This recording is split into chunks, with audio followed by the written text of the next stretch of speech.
Court proceedings for former South African President Jacob Zuma were pushed back to February 4 on Tuesday as his legal team said it would appeal against an earlier court ruling that dismissed his attempt to halt prosecution on graft charges.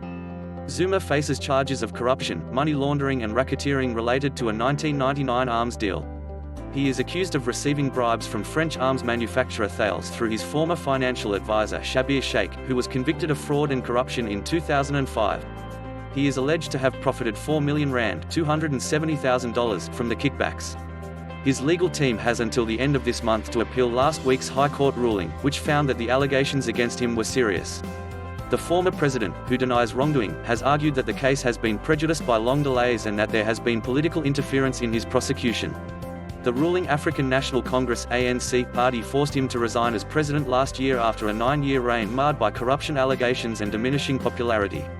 Zuma faces 16 charges of fraud, corruption and racketeering related to the arms deal struck when he was deputy president to the country's second black president Thabo Mbeki. Shortly after Zuma became president in 2009, his aide Sheikh was released on medical parole.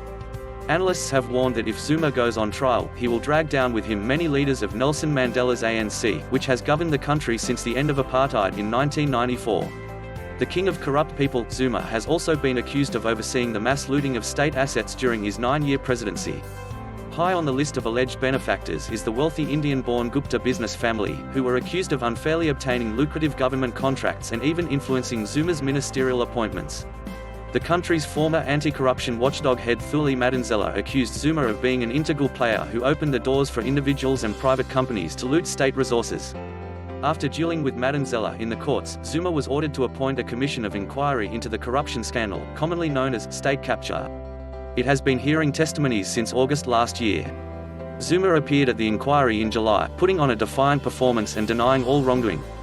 "I have been vilified, alleged to be the king of corrupt people," he said, adding that he had been the victim of character assassination over 20 years. President Cyril Ramaphosa, who took over from Zuma, has vowed to tackle deep-seated corruption but faces opposition from senior powerful ANC members, many of whom remain Zuma allies.